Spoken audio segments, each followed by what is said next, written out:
சென்னை ஆயிரம் விளக்கு பகுதியில் இருக்கக்கூடிய மாநகராட்சி பூங்காவில் விளையாடி கொண்டிருந்த 5 வயது சிறுமியை 2 ராட்வெய்லர் நாய்கள் கடித்ததில் அந்த சிறுமி பலத்த காயமடைந்தார்.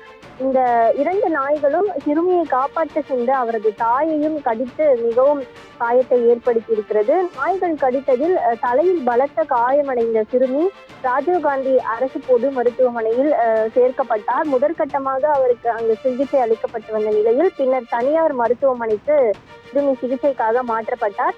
மேலும் இந்த சம்பவம் தொடர்பாக நாய்களின் உரிமையாளர் புகழேந்தி மீது போலீசார் வழக்கு பதிவு செய்து அவரை கைது செய்தனர். இந்த நிலையில் நாய்களின் உரிமையாளர் புகழேந்தி சிறுமியின் மருத்துவ சிகிச்சையை அந்த மருத்துவ சிகிச்சைக்கான மொத்த செலவையும் ஏற்றுக்கொள்வதாக தெரிவித்திருந்தார். இந்த நிலையில் தொடர்ச்சியாக இந்த சம்பவம் நடந்து கடந்த 3 நாட்களாகவே சிறுமிக்கு முறையான சிகிச்சையானது தனியார் மருத்துவமனையில் அளிக்கப்பட்டு வருகிறது. மேலும் நாய்கள் கடித்து காயமடைந்த சிறுமிக்கு பிளாஸ்டிக் சர்ஜரி செய்ய வேண்டும் என்று மருத்துவர்கள் சார்பில் தகவல் தெரிவிக்கப்பட்டிருந்தது. மேலும் சிறுமிக்கு தொடர்ச்சியாக மருந்துகளும் ரேபிஸ் வைரஸ் தாக்காதவாறு மருந்துகளும் தொடர்ச்சியாக வழங்கப்பட்டு வந்த நிலையில் சிறுமிக்கு இன்று அறுவை சிகிச்சை மேற்கொள்ளப்படும் என தெரிவிக்கப்பட்டிருந்தது. இன்று மதியம் சிறுமிக்கு 2 மணி அளவில் அறுவை சிகிச்சையானது மேற்கொள்ளப்படும் என மருத்துவர்கள் தெரிவித்திருந்த நிலையில் தற்பொழுது சிகிச்சையானது சிறுமிக்கு அளிக்கப்பட்டுள்ள சிகிச்சையில் அறுவை சிகிச்சையானது நிறைவடைந்திருக்கிறது.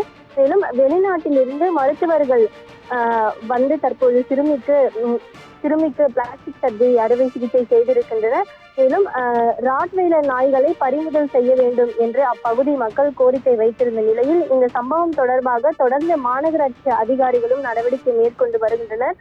சிறுமிக்கு மாநகராட்சி சார்பாகவும் மருத்துவ உதவிக்கு பணம் வழங்கப்படும் எனவும் மாநகராட்சி ஆணையர் ராதாகிருஷ்ணன் தெரிவித்திருந்தார். இந்த நிலையில் தொடர்ச்சியாக சிறுமிக்கு மருத்துவ உதவி அளிக்கப்பட்டு சிகிச்சை அளிக்கப்பட்டு வந்த நிலையில் தற்பொழுது சிறுமிக்கு அறுவை சிகிச்சை நிறைவடைந்திருக்கிறது. அறுவை சிகிச்சை நிறைவடைந்திருக்கக்கூடிய நிலையில் இன்னும் 3 அல்லது 4 நாட்களுக்குள் சிறுமி வீடு திரும்புவார் என்று மருத்துவர்கள் தரப்பில் தெரிவிக்கப்பட்டிருக்கிறது. மேலும் சிறுமிக்கு ராபிஸ் நோய் பாதிப்பு ஏற்படாமல் இருப்பதற்காகவும் நோய் எதிர்ப்பு சக்தியை அதிகரிக்கும் விதமாகவும் மருந்துகளும் தொடர்ச்சியாக செலுத்தப்பட்டு வருகின்றன.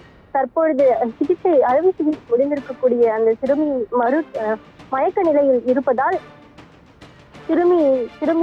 மயக்க நிலையில் இருப்பதால் தொடர்ந்து சிறுமிக்கு பல்வேறு சிகிச்சைகள் அளிக்கப்படும் என எதிர்பார்க்கப்படுகிறது. இந்த நிலையில் இன்னும் 3 அல்லது 4 நாட்களுக்குள் சிறுமி வீடு திரும்ப என எதிர்பார்க்கப்படுகிறது. தொடர்ச்சியாக மாநகராட்சி அதிகாரிகளும் சரி, அதே போல சுகாதாரத்துறை தரப்பிலும் தொடர்ச்சியாக சிறுமியின் அந்த உடல் நலம் குறித்த தரவுகளை மருத்துவமனையிடம் இருந்து பெற்று வருகின்றனர். இந்நிலையில் நாய்கள் கடித்து பெரும் பாதிப்புடன் மருத்துவமனையில் சேர்க்கப்பட்டிருந்த அந்த 5 வயது சிறுமி தற்பொழுது அறுவை சிகிச்சை நிறைவடைந்து நலமுடன் இருப்பதாகவும் இன்னும் 3-4 நாட்களுக்குள் வீடு திரும்புவார் என தற்போது அந்த தனியார் மருத்துவமனை மருத்துவர்கள் சார்பில் தெரிவிக்கப்பட்டுள்ளது.